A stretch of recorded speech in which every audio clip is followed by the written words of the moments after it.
Et si une simple lettre, écrite il y a presque 2000 ans depuis une prison, contenait la clé de notre identité? C'est un peu la promesse incroyable de la lettre aux Éphésiens. Un texte qui s'articule autour de 3 piliers. Qui nous sommes, comment vivre ensemble et, bien, comment agir en conséquence. On va commencer par l'idée centrale, celle qui change absolument tout. Cette phrase, c'est le cœur du réacteur des Éphésiens. En gros, ce n'est pas ce que l'on fait qui nous sauve, mais c'est un cadeau que l'on reçoit. Gardez bien ça en tête, car tout le reste découle de cette vérité. Et ce qui rend ce texte encore plus fou, c'est son contexte. Ces mots n'ont pas été écrits tranquillement dans un bureau, non. Ils ont été écrits par l'apôtre Paul depuis une cellule de prison. Cette situation de captivité donne une profondeur et une urgence assez incroyables à son message d'espoir. Il faut vraiment comprendre que cette lettre est née dans l'adversité pour saisir la force de ce qu'elle affirme. C'est un message envoyé aux croyants d'Éphèse, bien sûr, mais sa portée va bien au-delà des murs de cette ville antique. Alors Paul structure sa lettre de manière super claire. Avant de dire aux gens comment vivre, il prend tout le temps nécessaire pour leur expliquer qui ils sont. C'est la fondation. Toute la partie pratique de la lettre découle de cette nouvelle identité qu'on reçoit en Christ.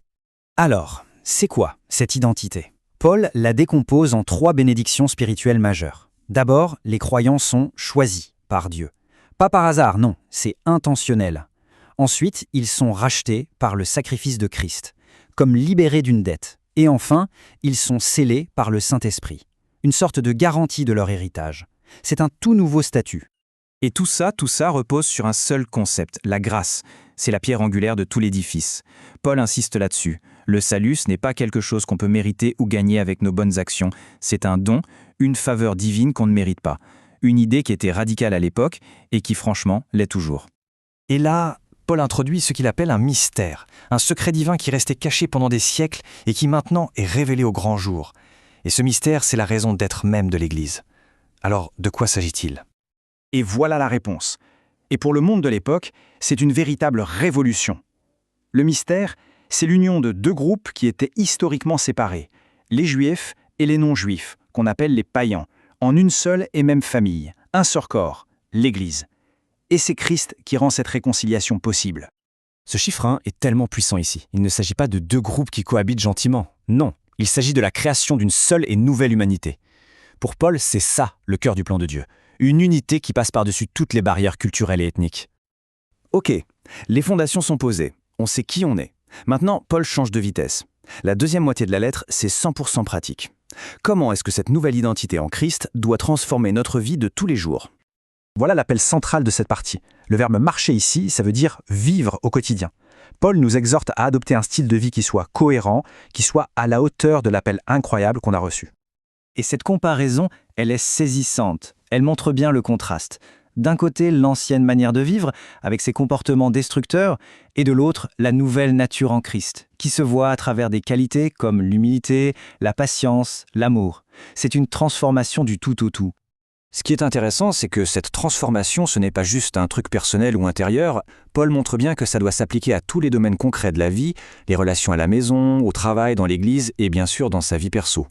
Et pour rendre ça encore plus concret, Paul donne des instructions très claires qu'on peut résumer en 3 étapes. 1. Fuir activement ce qui est mal. 2. Chercher la sagesse dans nos décisions de tous les jours. Et 3.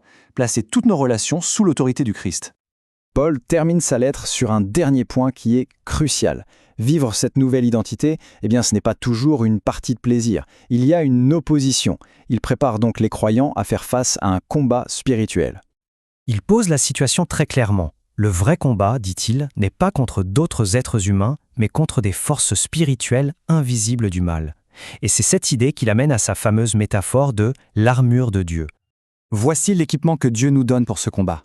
Chaque pièce de cette armure spirituelle représente une ressource divine, la vérité comme ceinture, la justice comme cuirasse, la foi comme bouclier, et tout ça complété par la parole de Dieu et la prière. C'est un véritable arsenal spirituel pour se défendre. Le point super important à retenir, c'est le but de cette armure. La posture que Paul décrit, elle est défensive.